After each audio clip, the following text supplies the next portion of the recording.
tulad ng ating inawit, doon tayo magsisimula. Ang may-ari ng daigdig na ito ay walang iba kundi ang ating Diyos. Lahat ng makikita natin at di nakikita ay pag-aari ng Diyos dahil ito ay kanyang likha. Kaya uulitin ko, kung ayaw mong tanggapin ito o ayaw mong sabing ako'y pag-aari ng Diyos, hindi importante yon. Sa ayaw at sa gusto natin, tanggapin man natin o hindi, ay tayo ay pag-aari ng Diyos. Kaya doon tayo magsisimula sa ating relasyon sa Diyos. Kaya kung ikaw ay pag-aari ng Diyos, ito ang tanong, ano ang iyong ginagawa at tayo? At ano ang ating pamumuhay? Meron ba tayong tungkulin sa ating Diyos? Kaya't importante na matalakay natin ito. Pangalawa, covenant theology ang ating pinag-aaralan. Ngayon tayo ay nasa Noahic or Noahic covenant. Ang puntong ito ay yung direksyon ng pag-aaral natin. Ang Diyos ay ang kanyang pakikitungo sa sangnilikha sa atin, ng mga tao, is through covenants. Kung matatandaan ninyo yung simulain natin, hindi naman kinakailangan na ang Diyos ay makitungo sa atin at sabihin sa atin ang mga kondisyon. Katunayan, kung siyang may-ari at siyang manlilikha, ay tungkulin natin sumunod sa Kanya. Ngunit meron tayong makikita sa ating pag-aaral patungkol sa covenant na ang tipan ay pagbababa ng Diyos, no? Yung kanyang condescension. At ang condescension ng Diyos, uulitin ko, hindi kinakailangan sa Diyos to. Dahil tayo ay creatures ng Panginoong Diyos. And so from that very start, meron tayong responsibility, meron tayong duty, meron tayong tungkulin, sundin ang ating manlilikha. And yet sa pag-aaral na ito, at ito ay nasa chapter 7 ng ating 1689 Baptist Confession of Faith. Palagi ko gasgas na sa atin yun nung Adamic Covenant na pinapakita ko yung chapter 7. Ipinapakita rito na ang covenant ay condescension ng Diyos, pagbababa ng Diyos para makitungo at makipag-ugnayan sa atin. At kapag dating ng covenant, meron tayong pangako at meron tayong tungkulin na sundin at merong blessing kung tayo ay sumunod at merong penalty o parusa kapag tayo ay tumabag. Yun yung mga ating tinalakay na sa pag-aaral. In fact, nakita nyo kanina, nagulat ako, number 12 na pala yun. Yung ating paksa kanina na covenant theology. So itutuloy natin ito at ito ang ating pag-aaralan dito, yung highlighted, yung nakapula na Noahic covenant. So mapapansin natin na ito ang scope ng ating pag-aaral. Natapos tayo sa Adamic covenant at ngayon ay Noahic covenant. Loobin ng Diyos, matapos natin itong Noahic covenant dahil hindi naman ito talagang detalyado, mahaba. Abrahamic covenant ay isa ring ating tatalakayin, yung tinatawag nating Sinaitic o yung panahon ni Moses nung binigay yung covenant sa bundok ng Sinai. And lastly ay Davidic covenant. Ngayon, pagtapos ni David, ano sa tingin nyo ang susunod na covenant? The new and everlasting covenant. Sige, balik tayo at simulan natin itong pag-aaral na ito. Ito ay pagsasariwa sa atin na sa Hebrew, ang covenant ay berith, sa Griego ay diatheke, at ang isang simple definition ng covenant is a divinely sanctioned commitment. Meaning, ang Diyos ay mayroong commitment sa kanyang katipan at mapapansin natin sa itong, babalikan ko ito, kung mapapansin ninyo, ito ang mga tao na nakipagtipan o nakipag-covenant ang Diyos. At sa ating pag-aaral, yan ay mga federal heads. No, ang dati ang alam natin ay si Adam lamang ang federal head, pagkatapos si Christ ang federal head. So dalawa. Pero kung titingnan natin sa flow ng Old Testament, hindi nakikipagtipan ang Diyos sa lahat ng tao. Siya ay tumatawag ng isang tao. At nagsimula ito kay Adam at ngayon ay kay Noah. Ngayon, sariwain din natin na itong Adamic covenant ay sinasabi nating covenant of works. At ang covenant of works ay bagamat wala ito sa Bible, no? Ang ayaw natin na tayo ay yung word fallacy concept. Meron kasi mga Kristiyano, pag wala sa Bible ay ayaw nilang tanggapin yung teaching. Ang Trinity ay wala sa Bible. Yung word na Trinity wala sa Bible. Pero kung ating titignan, if we are going to study the Scripture, makikita natin that the Scripture draws out. Makikita natin na nandoon ang turo ng Trinity.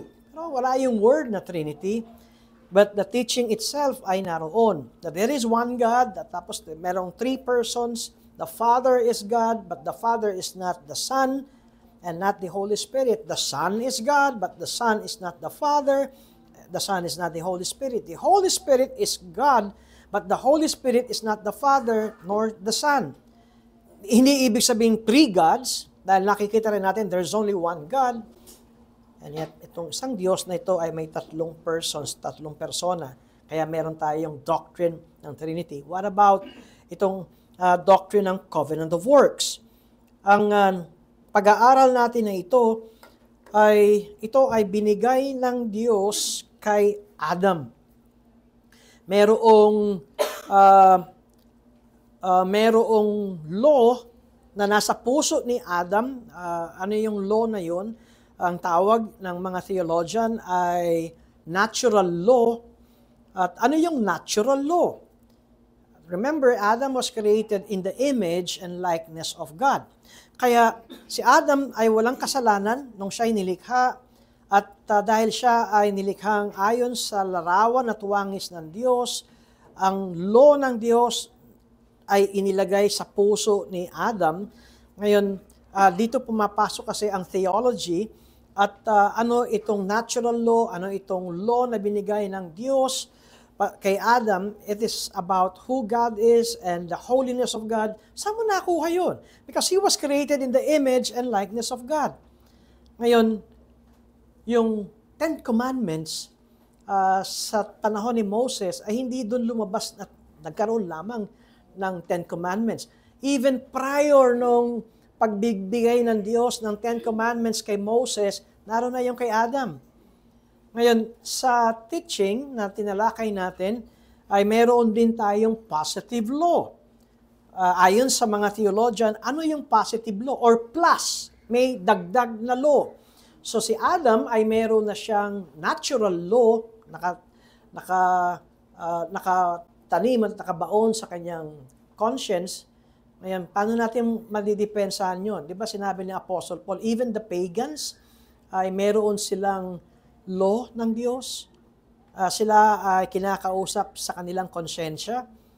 Hindi naman sila naabutan ng missionary and yet merong conscience na nagsasalita sa kanila and that still small voice ay ang Diyos at naroon ang law. So yun yung paliwanag natin na hindi nawala yon kay Adam nung siya ay nahulog sa kasalanan. And so what is this plus or positive law? Yung sinabi ng Diyos kay Adam, pwede mong kainin lahat ng bunga ng punong kahoy, wag lamang yung tree of knowledge of good and evil. So merong positive law, may dagdag bukod doon sa natural law, yung nakatanim sa puso ni Adan, at ito ang tinatawag nating covenant of works, na kung susunod si Adan, ay magkakaroon siya ng buhay na walang hanggan. So from the very start, makita natin, ang eternal life na binigay kay Adan, ang salvation ay through his obedience to the law of God, to the positive law and to the natural law. Nakita ba ninyo, Ito, dahil si Adan ay walang kasalanan. At yung kaya tinawag nating covenant of works.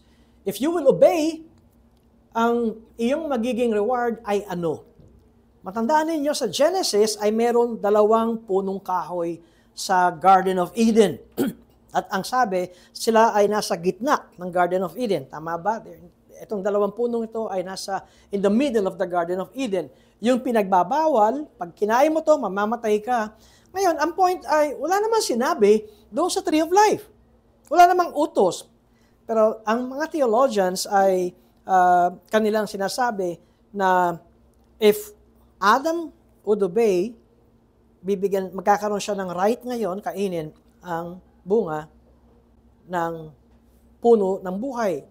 And so, si Adam will live forever. No? Hindi na siya mamamatay. Kaya, makikita natin na itong covenant of works na ito ay binigay ng Diyos kay Adam. Pangalawa, si Adam ang kumakatawan, the representative or the federal head of lahat ng tao. Kaya yung desisyon at gawain ni Adam, kung siya ay sumunod, lahat ng tao na lalabas kay Adam and Eve ay meron ng eternal life. Dahil sa kanyang pagsunod sa Diyos. Ngayon, hindi naman nangyari yon. So, sumunod ba si Adam? Hindi. Adam failed. Na dahil si Adan ang representative ng lahat ng tao, yung pagbagsak ni Adan, yung kanyang disobedience sa utos ng Diyos, kasama lahat ng tao. Kaya lahat tayo ay makasalanan. So, pag nakita natin itong pag-aaral na ito, ay masasabi natin na ang covenant of works dito has all creation in view. Okay? Hindi lang ito kay Adan, kundi ito ay sa lahat ng salinlahi at likha ng Diyos. Sinabi ni Apostle Paul sa Romans 8, maging yung creation groans at naghihintay ng kaganapan, no? Yung kaganapan ng ating pagbabalik ng Panginoon at ang ating perfection or ang ating glorification. Kaya yung utos ng Diyos kay Adan at yung probationary period ni Adan, at kung siya'y susunod, yun ang tinatawag nating covenant of works. Dinefine natin, ano ba ang covenant? Merong utos, pagkatapos may sanction, di ba? Merong reward kapag ikaw ay sumunod, may punishment if you disobey. Ito ang covenant. 2 parties, ang si Yahweh at si Adam. Pagkatapos, tingnan natin yung sanctions. No? Yun ang term natin kung bakit sinasabi nating covenant, a divinely sanctioned commitment. Yun yung word na I will and then you will.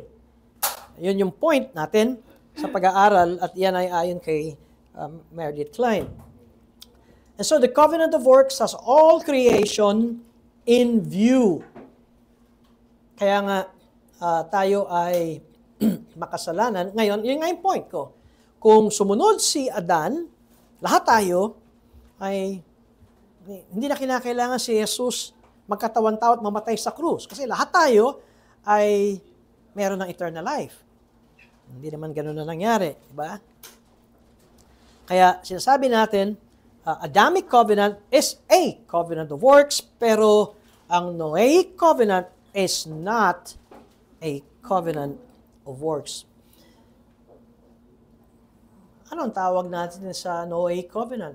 It is another covenant through which God governs the kingdom of creation and mankind.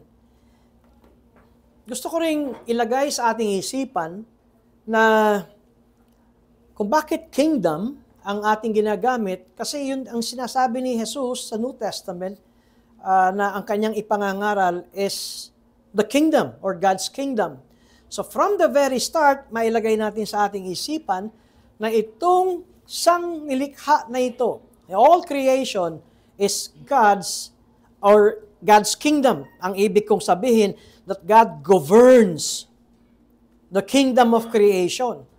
Ulit, sa ayaw at sa gusto natin, siyang manlilikha at ipinakita sa atin na siya ang hari at si Adam ay ginawang vice-regent.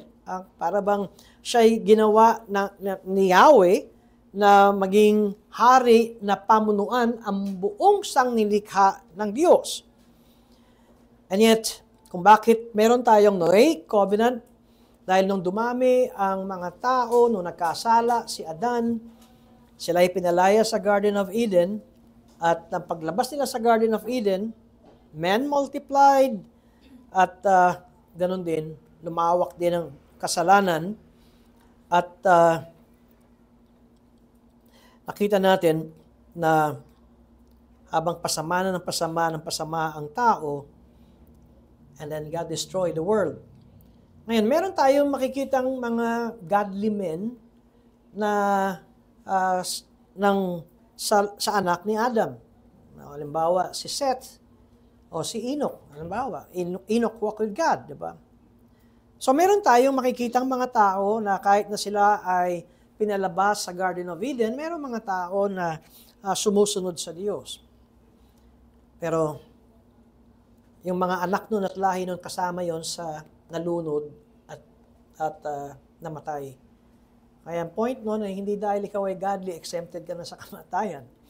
Pero, merong isang tao na iniligtas ng Diyos. Kasama ang kanyang asawa, kasama ang kanyang mga anak, at mga asawa ng kanyang anak. 8 souls ang niligtas ng Diyos. Kaya, ito ang ating titignan na pag-aaral natin kung bakit sinasabi natin na itong covenant of works. Ang Noahic is not a covenant of works.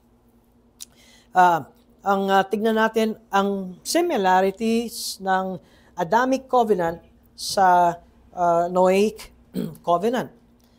Ang Adamic covenant ay tumanggap si Adan ng commission o ng utos mula sa Diyos. At siya ay magru-rule ng nilikha ng Diyos, at makikita natin ang isa pa ay sila ay punuin ang mundo, di ba? At Adam would be fruitful, and that and Adam would fill the earth. Ito rin ang makikita natin kay Noah. Ang similarity nila ay pareho na ang view nung kay Adan ay ang buong sangnilikha ng Diyos. Ngayon, wala na itong mga taong ito dahil sila ay nasa ilalim ng hatol ng Diyos, sila ay nangamatay sa pamamagitan ng baha. Alam ba niyo kung gaano katagal yung baha? Kung tama yung aking memory, 5 months na may tubig, 10 months bago bumaba yung tubig, wala talaga mabubuhay doon. Kasi yung tubig ay lagpas ng more than 20 feet sa pinakamataas na bundok. Kaya pag tinignan natin itong Genesis 1:28 at Genesis 9:1-2, ang makikita natin dito ay ang magkapareho, no, na utos. Halimbawa, kung basahin ko sa atin ang Genesis 1:28, sa wikang Tagalog ay sinasabi dito na sila ay binasbasan ng Diyos at sa kanila ay sinabi ng Diyos, kayo'y magkaroon ng mga anak at magpakarami, punuin ninyo ang lupa at supili ninyo ito. Magkaroon kayo ng pamamahala sa mga isda, sa dagat, sa mga ibon sa impapawid, at sa bawat bagay na may buhay na gumagalaw sa ibabaw ng lupa. Yan ang binigay niya kay Adan. At ano naman ang kanyang sinabi kay Noah sa Genesis 1 o 9, starting sa verses 1 and 2, binasbasan ng Diyos si Noe at ang kanyang mga anak, at sa kanila ay sinabi, kayo'y magkaroon ng mga anak at magpakarami. Pareho, di ba? Ng mga anak at magpakarami at inyong punuin ang lupa. Ang takot at sindak sa inyo ay darating sa bawat hayop sa lupa, sa bawat ibon sa impapawid, sa lahat ng gumagapang sa lupa at sa lahat ng isda sa dagat. Sila ay ibinigay sa inyong kamay. Kaya, merong silang similarity na makikita, pero kung nakikita natin sa simulain ng mundo, kaya masasabi natin na ito ay mayroong bagong likha, para bang new creation. No, in a sense, dahil magsisimula na naman ang isang pamilya. Kaya maaring masabi natin na ito ay isang bagong likha ng Diyos, pero in fact, hindi naman talaga bagong likha kasi sila ay itinawid lamang doon sa baha. Ibig sabihin ay naroon na yung taong yan at naroon na yung mga hayop na yan na nakasakay sa barko ni Noe. Kaya hindi ito maaari matawag natin na para bang nireset. Kumbaga, kung magre-reset ka ng cellphone mo or kaya ng computer mo, reset para bang bumabalik ulit doon sa factory settings. No, hindi ganito ang kay Noah. It is not the resetting of the system, kundi isa pa, hindi na bumalik si Noe sa paraiso. Alam niyo kung bakit? Wala na yung paraiso. Lumubog na nga yun yung Garden of Eden. Kaya kung hahanapin nila yun, kasakit lang ulo nila. Kasi may 2 ilog na nawawala doon sa geographical location. So, wala na yung Garden of Eden at wala na yung paraiso kasi lahat ng tao ay may kasalanan na. Dahil sa kasalanan ni Adan. Ang ibig kong sabihin, kahit dito sa Noahic Covenant, hindi na pwedeng ibalik ang tao na inosente. At hindi na ang tao ay mayroong righteousness. No? Dahil nga, doon nga sa Genesis chapter 8, kung makita nyo sa verse 21, at sinamyo ng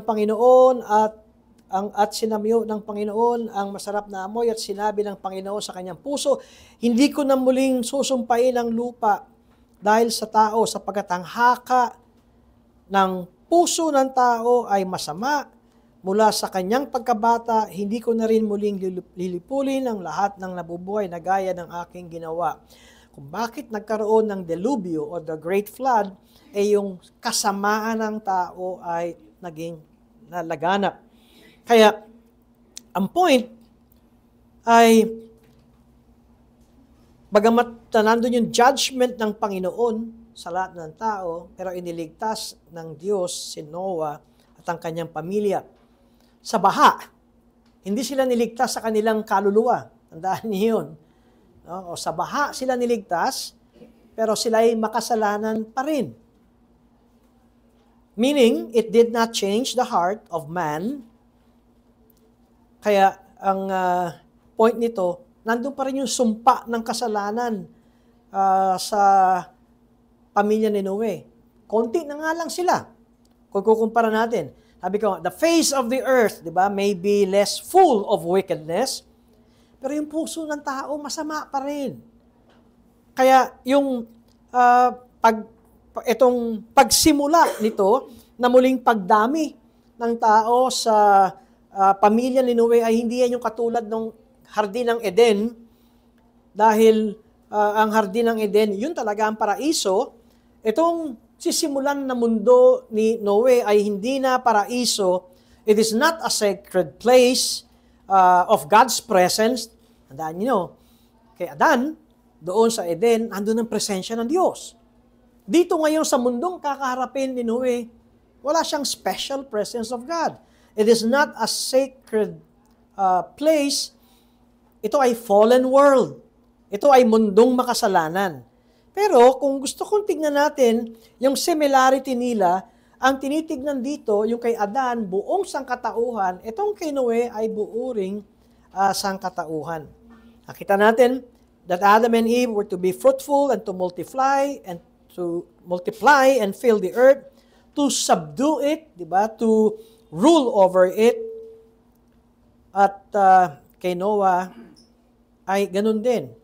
Ang mapapansin natin sa parehong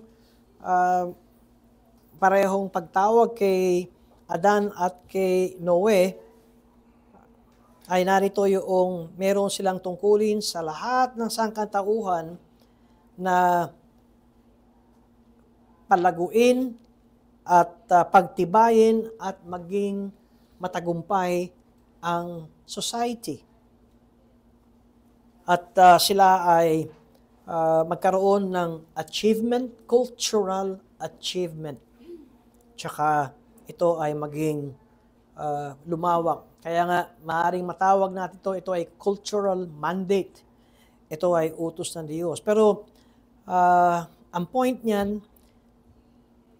alala ko nung bago ako mananampalataya, ay, pagdating sa langit at sa bagong langit at bagong lupa, ay sarap ng buhay, wala ng trabaho. Excuse me. Hindi pa nahuhulog si Adan sa kasalanan, may trabaho na eh. Kaya talagang, ang tamad ay talagang, kung ikaw ay tamad, at sinasabi mong ayaw magtrabaho, ang totoo, ang work ay ayon yan sa utos at plano ng Diyos. Kung ikaw ay kontento na sa buhay mo ng nakahiga at palaasa, hindi yan ang turo. Makikita natin on how to raise up and establish culture at maging successful ang society at para ang magkaroon ng cultural achievement, para magkaroon ng growth, ang tinuturo sa atin, we are called to work. Dapat tayong magtrabaho. Kahit na sa panahon ni Noe, kahit na nung sinabing maghihirap ka at mapapawisan ka, di ba? Magkakaroon ng tinik ang kalupaan, pero kailangan pa rin magtrabaho. Kaya nga tayo, di ba? Panayang, pag-uwi sa bahay, di ba? Pag nakatik ka ng bakasyon, anong sinasabi mo? Lalo kung maganda yung lugar mo. Sana, wag na ako umuwi. Pero kinakailangan wala kang pambayad sa bakasyon na mahaba So, kailangan mo ulit magtrabaho, pag uwi mo ulit sa bahay, Well, ang point natin ito, we are called to work. Though the ground may sprout thorns, at talagang magkakaroon tayo sa pawis, at dadaing tayo sa likod, sa sakit, at talagang sabihin natin, ang hirap magtrabaho, but God has called all mankind. God has called all mankind to be workers.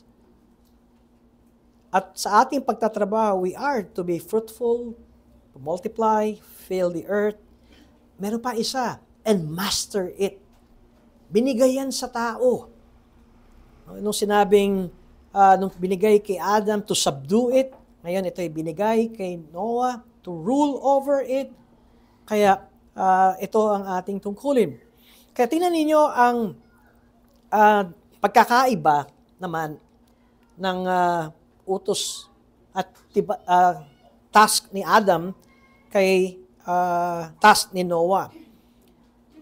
Ang tungkulin ni Adam and Eve, doon sila sa Garden of Eden, is to extend, palawigin ang Garden of Eden, meaning, nandun ang templo. Tandaan nyo, di ba, sa Garden of Eden, nandun na yung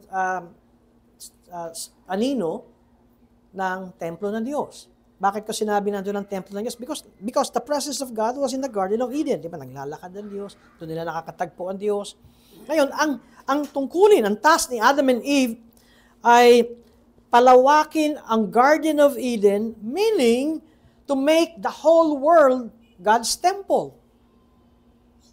At paano naman yung progress, yung cultural progress is through multiplication. Meaning, yan ay sa pamilya at mga anak na walang kasalanan. So it's a holy family, kakaroon ka ng holy children, at hanggang sa ito ay maging righteous, maging holy society, maging paraiso ang buong mundo. Yun ang unang makikita natin na iniuutos kay Adan. And so, all creations, dahil nga naging matuwid sila kung sumunod si Adan, merong harmony ang bawat tao. Ang ganda sana nun. Harmony. Kay Noe ay iba. Kay Noe, sabi ko nga kanina, it is not a covenant of works. Pero tingnan niyo, ano ang task ni Noe? Hindi ito covenant of salvation. Hindi katulad ng kay Adan. Hindi ito para magkaroon ng buhay na walang hanggan ang mga tao.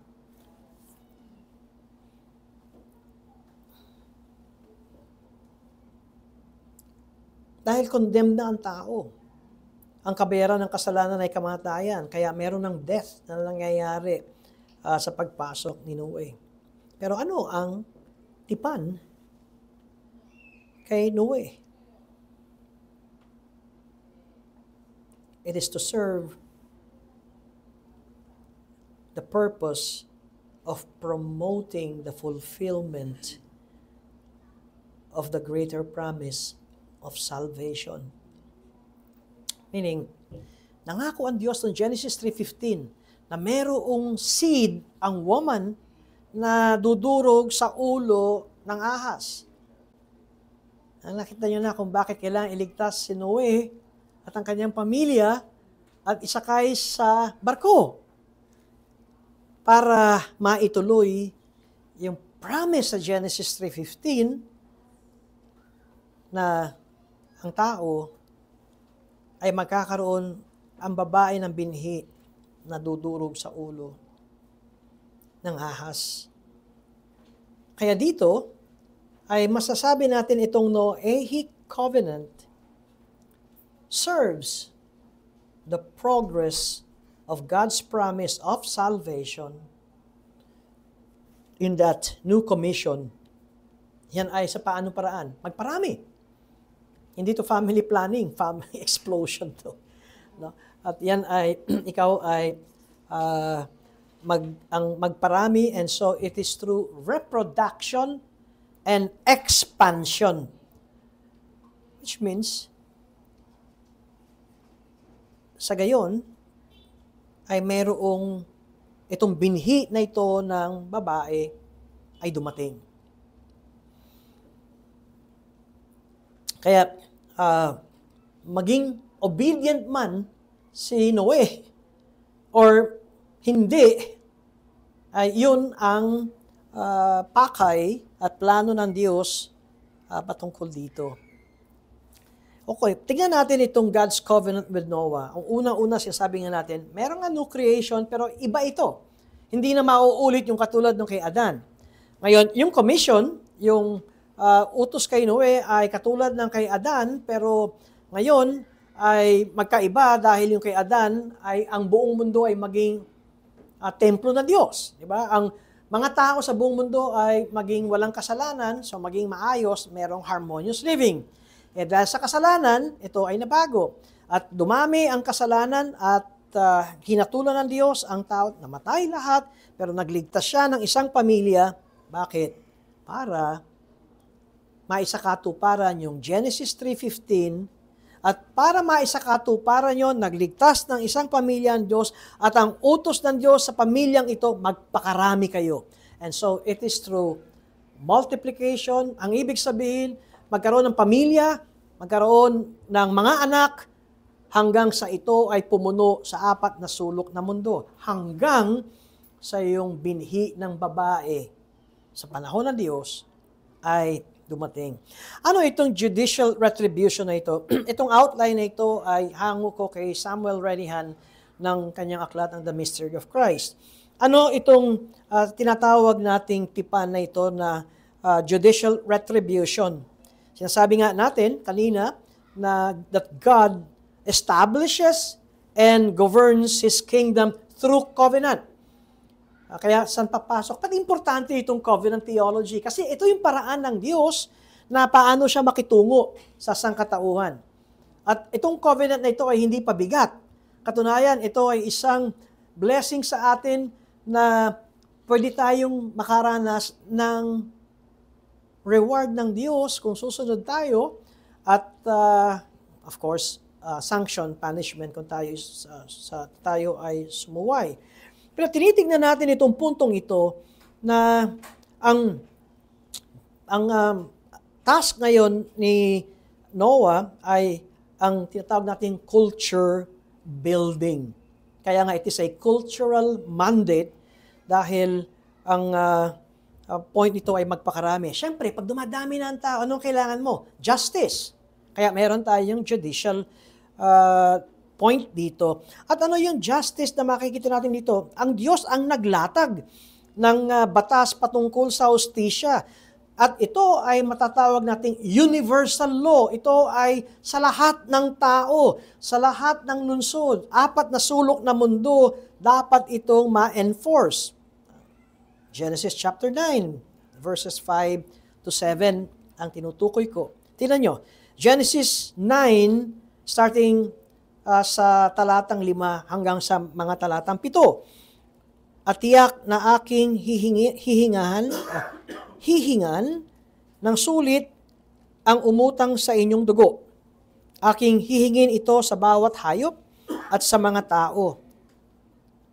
Bawat isa para sa dugo ng iba, hihingan ko ng sulit ang umutang sa buhay ng tao. Pero ang intindi ko dito, naalala ko yung sabi ng lolo ko. Awang-awa ako doon sa aso na kanilang pinatay. Sabi ko, aso yan eh. Tinanong ko sa lolo ko, ba't binatay? Sabi niya, ang tawag ng lolo ko noon, hibang yung aso. Dami na nakagat. Iba yung kanyang temperament. Tayo ko sa mga bibili ng aso. Pag-aralan muna ninyo yung kanyang karakter at temperament. Hindi dahil ang cute. Pero maraming asong ang cute nangangagat. Bilang kami ay may aso at yun ang aming tinitignan. No? Hindi lang dahil ang cute niya, may mga aso ang temperament ayaw pahawak sa likod. Alam niyo bakit? Pag nagulat at hinawakan sa likod, nakagat ka na. Advice. Ano lang, ba't ko ba nasabi yun? Pero ang point ay ito. Kung sino mang magdanak ng dugo ng tao, ang dugo ng taong iyon ay papadanakin ng ibang tao sapagkat nilalang ang tao sa larawan ng Diyos. At kayo'y magkaroon ng mga anak at magpakarami, magbunga kayo ng sagana sa lupa at magpakarami kayo roon. Ngayon, tignan ninyo itong point na ito. Lahat ng tao ay saklaw ng utos na ito. Ang nakita nating cultural mandate natin, sabi ko nga, ang utos o commission ng Diyos kay Noe at sa kanyang mga anak at magiging mga anak is to be fruitful and multiply. Inulit niya sa verse 7 at dito'y pinapakita yung pagpatay, murder, directly opposes and prevents the fulfillment of this commission. Kaya, ngayon,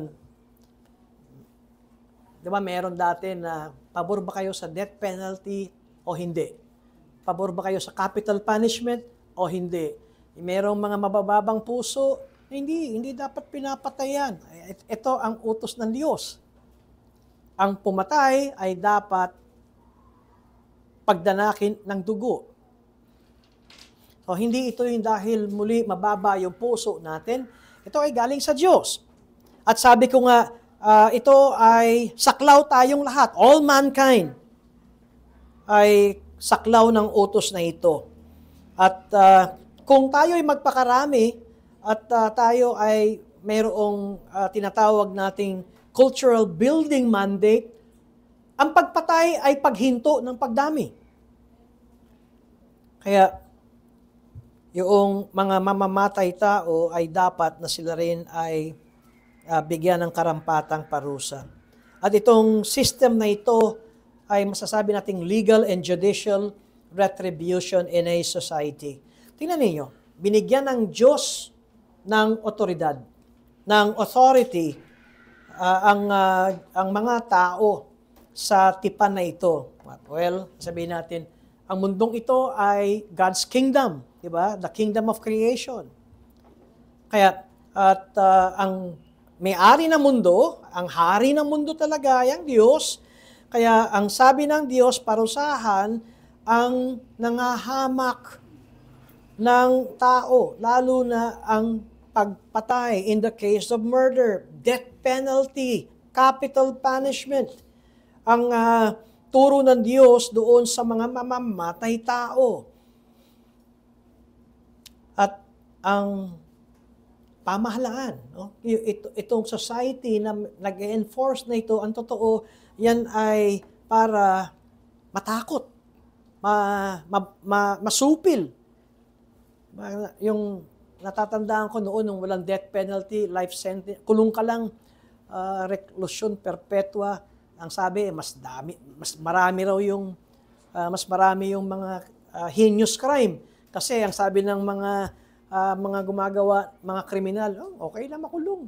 Pagpasok ko naman sa kulungan, para ako nasa hotel. Dahil mayaman ako. Hindi ko mararamdaman yun. Paano pag may death sentence? Pinag-uusapan nun yung moralidad na, alam niyo na yung ibig ko sabihin, yung isang higanting relihiyon, ayaw ng capital punishment, ayaw ng death sentence. Sabihin ko, hello, balikan nyo ang Genesis chapter 9. Galing sa Diyos ang death penalty. Kaya, sa ating pag-aaral na yan, ang point nito ay protektahan ang mga inosente. At parusahan ang mga lumalabag at pumapatay ng tao. Alam mo, ang pamahalaan na pumapatay ng tao, inaabuso nila yung sword na ibinigay sa kanila ng Diyos. Tingnan sa Romans chapter 13, ang lahat ng pamahalaan ay inordinahan ng Diyos. Kaya nga dapat tayo, kahit na unbeliever ang ating pinuno, dahil sila ay pamahalaan, ang government ay galing sa Diyos. At ang tungkulin nila ay magkaroon ng ingatan ang buhay ng kanilang sinasakupan, magkaroon ng kapayapaan, magkaroon ng katahimikan, parusahan ang mga kriminal. Kaya nga meron silang sword, the power of the sword. Kapag ka inabuso ng pamahalaan, if they abuse the sword na pinagkatiwala sa kanila, na ang sword ay para ingatan ang mga inosente, ngunit ang sword ay ginagamit sa pagpatay pa mismo ng mga inosente, ano sa palagay nyo ang kanilang kaparusahan o ng hatol ng Diyos sa kanila?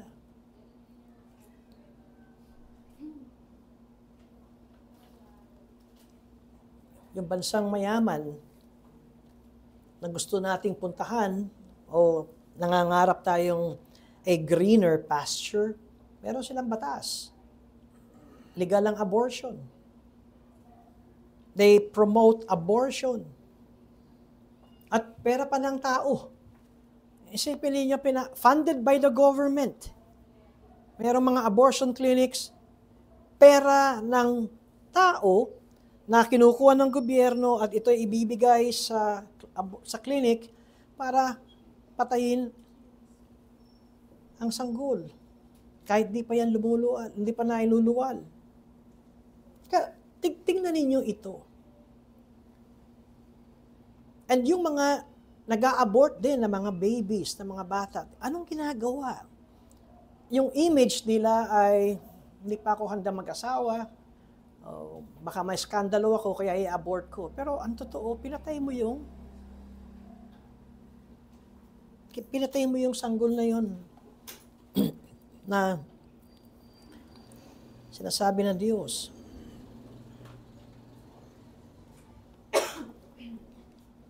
Minsan pag meron akong magbibigay ng mga payo na gano'n, alam mo, sasabi ko, tutuusin, yan ay isang treason actually. Dahil ang Diyos ang hari, may batas ang Diyos, at nilabag mo ang batas na ito dahil lamang sa iyong self-image. So nakita natin, ang Noahic Covenant.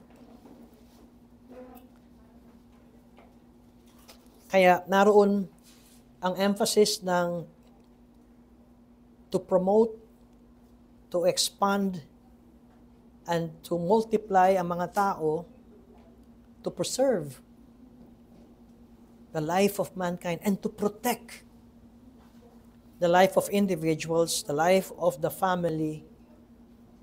Ito yung basic commitment ni Noah sa covenant na binigay sa kanya ng Diyos. And so, nakita natin kung bakit merong government to punish the wicked people. And we must seek with God's help to exemplify and manifest real, loving, thriving families in our own homes. Tatandaan ko kasi yung mga diskusyon noon kung payag ba kayo sa capital punishment o hindi, wala daw love. Kapag papatay tayo ng tao sa hustisya, walang love. Now, nakikita na natin itong ating punto kung bakit ang capital punishment or death sentence ay galing sa Diyos. Pangatlo, a promised preservation. Di ba ang tipan, I will do this and you have to do this. Yan ang covenant. Ito yung I will and you will statements. Nakita na natin yung binigay na commitment dapat ni Noah sa binigay ng Diyos. At kung makikita natin itong commitment na ito, sa Genesis 9 verses 8 to 17, medyo mahaba ito. At nagsalita ang Diyos kay Noe at sa mga anak na kasama niya na sinasabi, narito aking itinatag ang tipan sa inyo, maliwanag na ang tipan ng Diyos, at sa inyong mga anak na susunod sa inyo. Well, ang tungkulin ni Noe ay alagaan ang buhay ng tao, magpakarami ang tao. Diba yun ang tungkulin Noe? At yung cultural mandate to build societies, yan ang inaasahan kay Noe. Ito naman ngayon ang pangako ng Diyos. Verse 9, narito aking itinatatag ang tipan sa inyo at sa inyong mga anak na susunod sa inyo at sa bawat nilikhang may buhay na kasama ninyo ang mga ibon ng mga maamong hayop, bawat mailap na hayop sa lupa na kasama ninyo sa lahat ng lumalabas sa daong, sa bawat hayop sa lupa, aking pinagtitibay ang aking tipan sa inyo. Verse 11, hindi ko na lilipulin ang lahat ng mga tao sa pamamagitan ng tubig na baha at hindi na magkakaroon ng bahang mangwawasak sa lupa. Sinabi ng Diyos, ito ang tanda ng tipang gagawin ko sa inyo at sa bawat nilalang na may buhay na kasama ninyo sa buong panahon. Inilagay ko ang aking bahaghari, ang bahaghari. Walang ginturo sa dulo nun. Ang rainbow. At ito ay magiging tanda ng tipan. Alam nyo, pag nakita natin tanda, it is a visible sign. Pag nakita ninyo, parang ito ay sacrament. No? Parang yung bread and wine, tsaka itong baptism. Ang bahaghari ay magiging tanda ng tipan ko at ng lupa. At kapag tinipon ko ang mga ulap sa ibabaw ng lupa, ang bahaghari ay makikita sa ulap.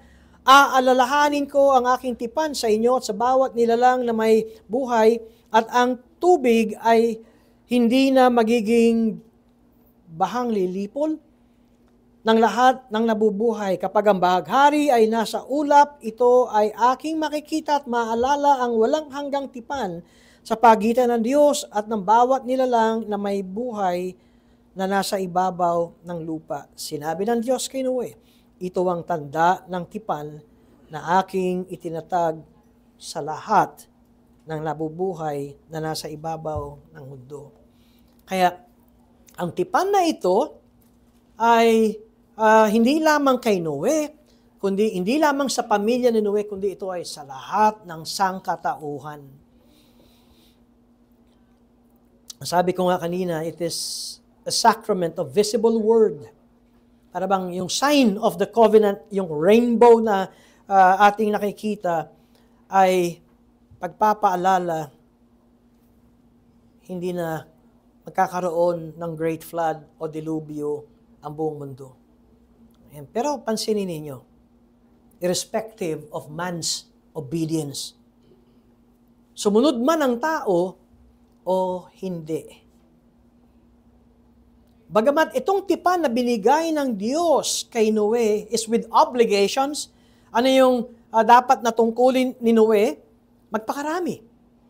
Ingatan ang buhay ng tao. Merong tayong makikita dapat na judicial system na parusahan ang mga mamamatay tao. May obligations si Noah, pero kung ating titignan, itong promise na ito is whether man will obey God's mandate or not, lilitaw at lilitaw ang araw at lulubog, uulan. Nakita niyo, ang ulan ay hindi lamang para sa mga born again. Ang ulan ay para sa lahat ng tao. Okay, maniwala na umuulan sa born again, doon sa mga hindi born again ay hindi umuulan. Bakit? Anong tawag natin dito? Common grace. Kaya pinapakita rito ng Diyos. Alam niyo, itong covenant na ito ay hindi ito covenant sa salvation. Okay, walang kinalaman ng salvation sa Noahic covenant, kundi iingatan na dumami ang tao hanggang sa lumitaw at dumating si Jesus. Ngunit, para sa atin, ito ay makapagbibigay sa atin ng katatagan. Ilang taon na ito, nagsisimula pa lang uli ang bagong salinlahi.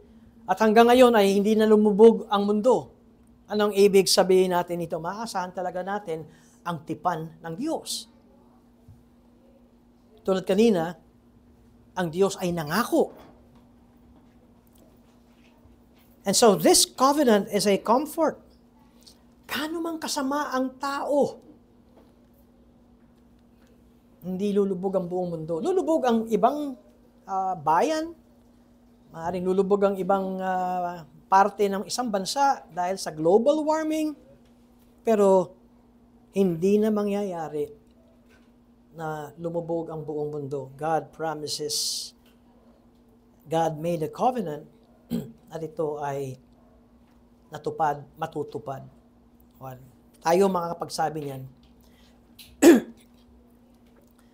Kaya, anong masabi natin? Itong mundo nating ito, itong kingdom natin, bagamat tayo ay nasa ilalim ng kasalanan at ilalim ng sumpa, kaya sama-sama tayo na mayroong sumpa. And yet, dahil sa covenant ng Diyos kay Noah, believers and unbelievers ay nakakaranas ng tinatawag nating common grace. Paanong si Adan ay sabi ko nga, kumatawan sa lahat ng sangkatauhan, at nung nahulog si Adan sa kasalanan, lahat ng tao ay dala niya. Ngayon, si Noah, on the other hand, ay kumakatawan uli sa sangkatauhan. Kasi siya lang ang tao, siya lang ang kinausap ng Diyos. Wala na yung lahi ni Adan na mga tao. At dahil si Noah, of course si Noah ay galing kay Adan, ang point natin ito, all mankind and all creation kasama dito sa tipan. At tinuturuan tayo ng Noahic covenant kung paano tayo mamuhay sa mundong ito. At sinasabi nga natin, kingdom of creation.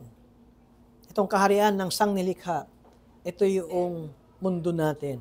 This is the common kingdom na kung saan tayo namumuhay. It is in which all human societies exist. Lahat tayo ay may sumpa, di ba? Lahat tayo makasalanan, lahat tayo ay talagang pinapawisan sa trabaho, lahat tayo ay dumadaing sa trabaho at sa hirap ng buhay. At ang hinihintay natin ay yung pangako ng Panginoon.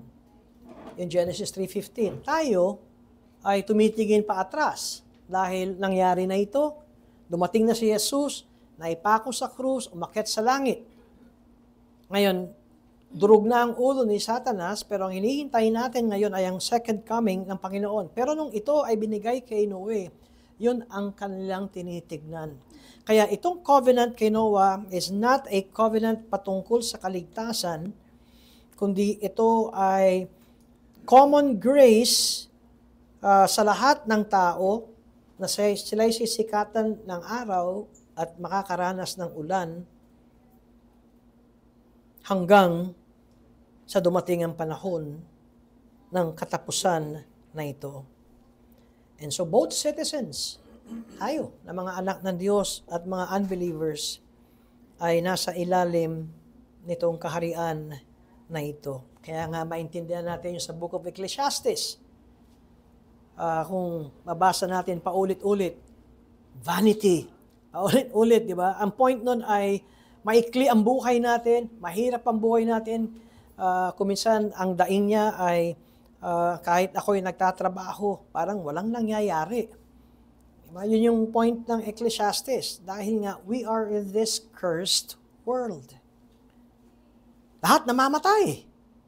Pati hayop, sabi nga namamatay. Everyone is cursed. At ano yung pinakahuling kabanata sa Ecclesiastes chapter 12? Merong obligasyon tayo. What is our obligation? Our obligation is to fear God.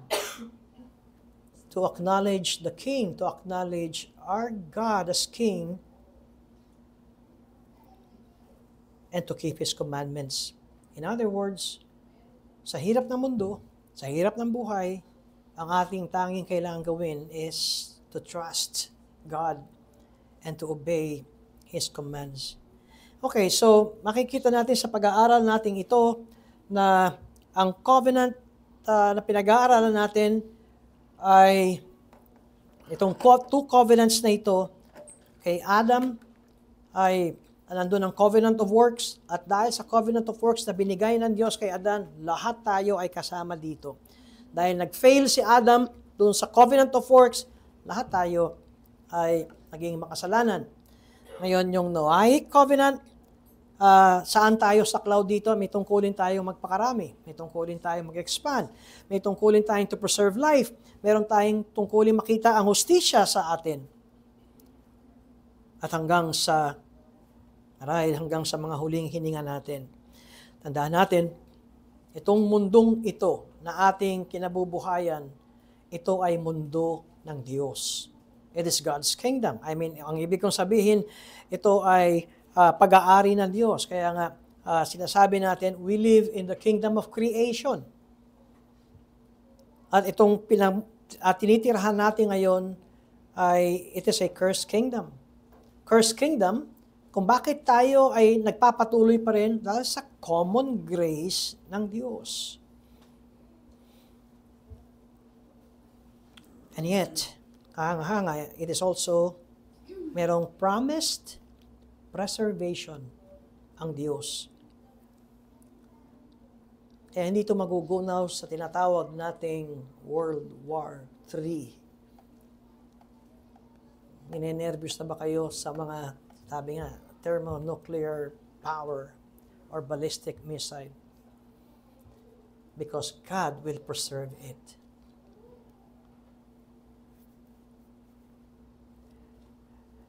At masasabi natin, pag pinag-aralan natin itong Noahic covenant na ito, yung promise ng preservation ng Diyos.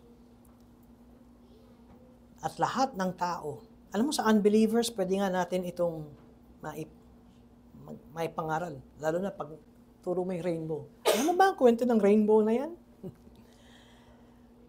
Na makita natin that it is the fulfillment of God's promise.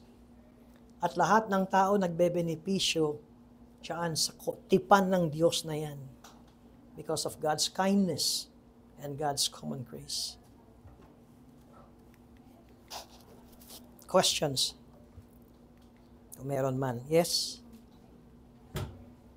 Yeah. Yung sa ano po ba, yung pag-uutos po na yung, kasi sa Tagalog po ata isa lang yung salita na pagpatay. Pero sa English po sa ano ba ata, sa Hebrew, yung killing tsaka murder yung magkaiba po. So parang,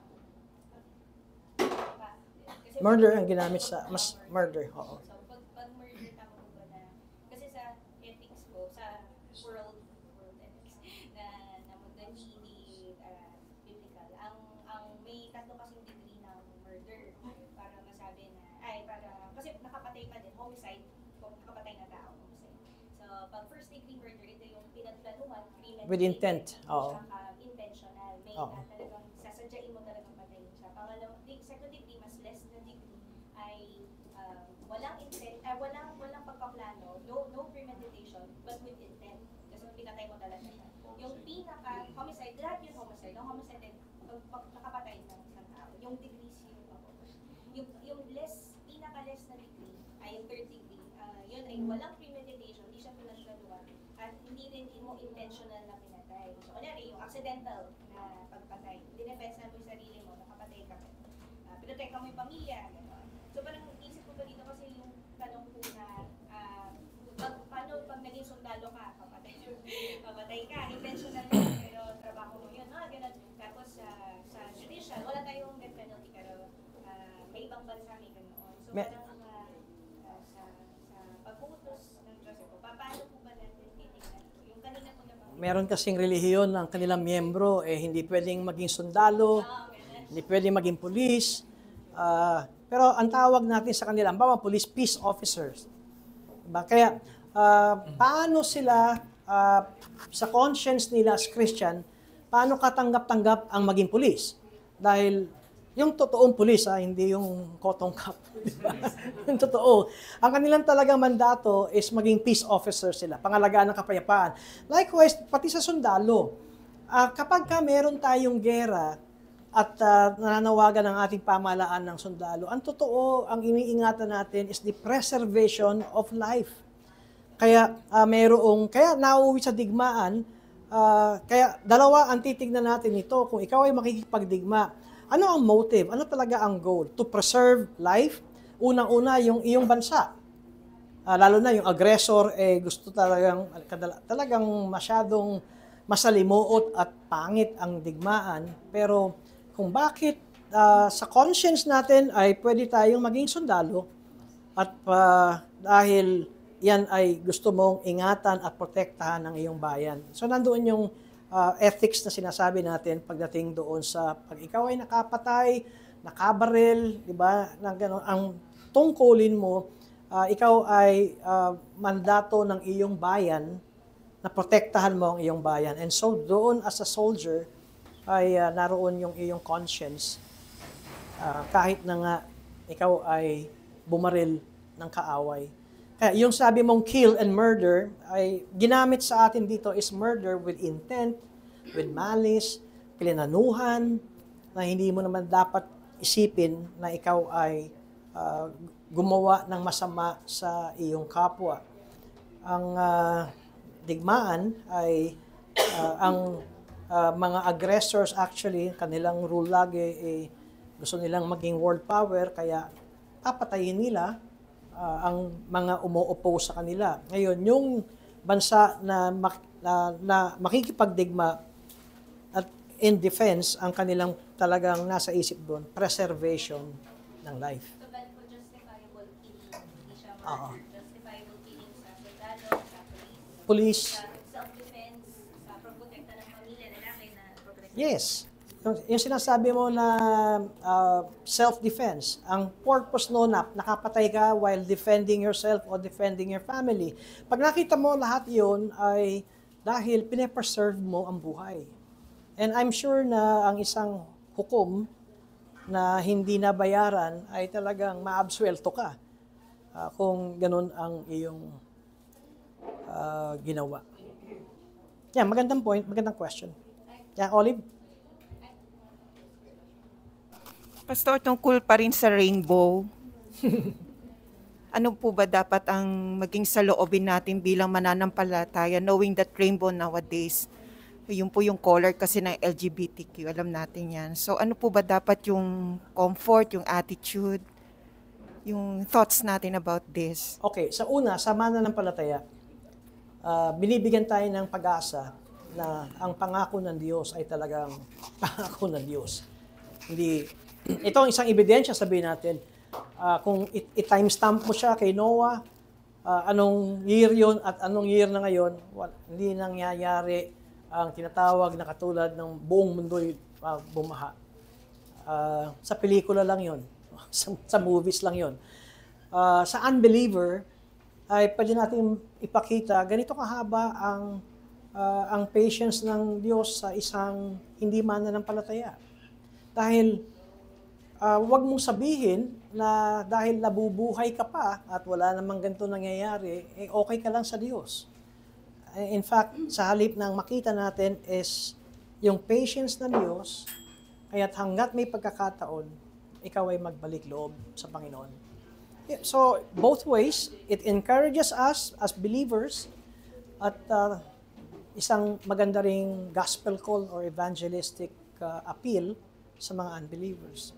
Huwag lang natin sabihin na mayroong dwarf doon sa dulo, na may pot of gold. Yes?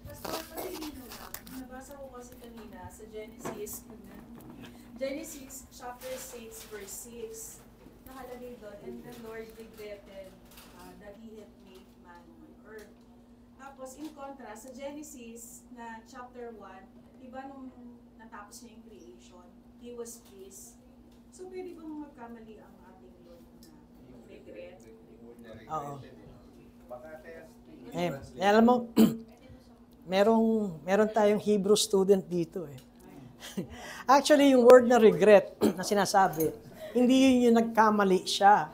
Kasi para bang, nagsisi ako, ba't nilikha ako? Maraming katuruan na dapat makita rin natin.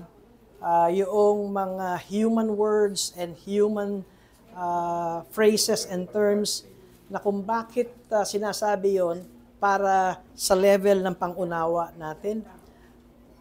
Pwede pong sumagot, Pastor. Anthropomorphism. Anthropomorphism po yung tawag. So, anthros ay yung man, tao. Tapos yung morphism ay parang form. Para po kasi yung infinite knowledge ng Panginoon, hindi natin makomprehend as a finite being. So, gumagamit ang Panginoon ng mga salita na para maintindihan natin. Pero hindi, yun po talaga yung mga salita po talaga ng Diyos. Pero ano po siya, parang hindi natin yun kukunin na, kasi God does not change. Diba? God does not change His mind. God is holy. So, hindi pwede siyang, parang He cannot contradict Himself. So, may mga salita lang po na yun. Anthropomorphism po yung tawag na, para maintindihan natin. Maganda rin yung, pag nagpo-form tayo ng doctrine sa Bible, kasi ito ay Genesis 6. Kaya, importante rin yung makita natin yung tinatawag na biblical theology, paano tumatakbo yung kasaysayan ng mundo at sinasabi God does not lie. At nakita natin sa Isaiah, alam na ng Diyos yung katapusan at pabalik. Kaya kung hanggang Genesis 6 lang tayo huminto, kakamali pala ang Diyos eh. Di ba? Pero ito yung mahalaga na alam natin ang buo na katuruan. Kaya yung Hebrew word, tinuturo ko nga yung Hebrew student natin. May maibahagi ka ba? Ginoong estudyante. Ayun ang microphone. Yung pag-iintindihin po natin yung language of Scripture kasi ay minsan nga po yung sinabi nila na anthropomorphism. Halimbawa, mas clear. Halimbawa, sinabi ang Diyos ay His right hand is stretched. So hindi natin iniisip na yung meron siyang kanang kamay tapos may malakas yung kanyang braso tapos siya ay ano. So it is a descriptive parang ano na dinidescribe lang kung yung pagkilos ng Diyos in such a way na mauunawaan ng tao.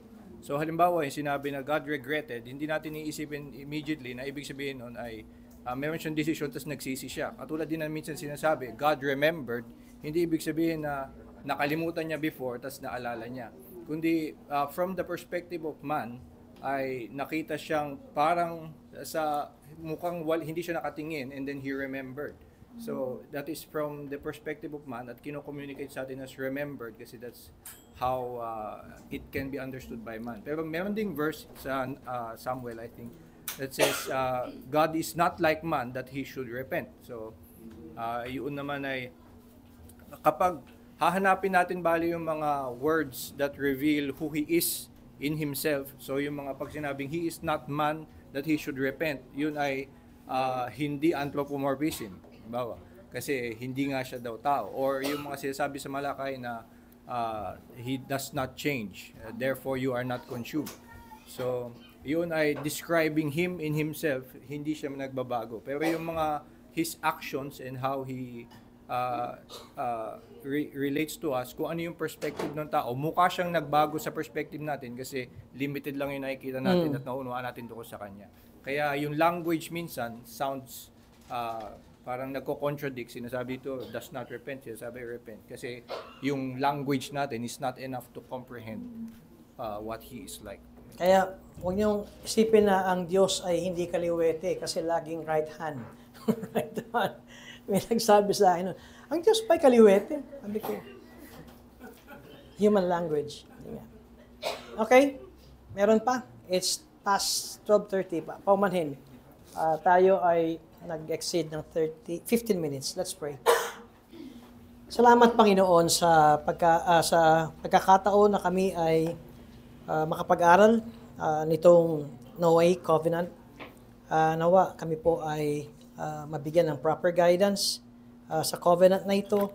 May apply po namin ito sa buhay namin. At sa tuwing kami makakakita ng rainbow, ang pumasok sa amin ay ang kamanghaan ng inyong tipan at yung inyong patience sa lahat ng tao.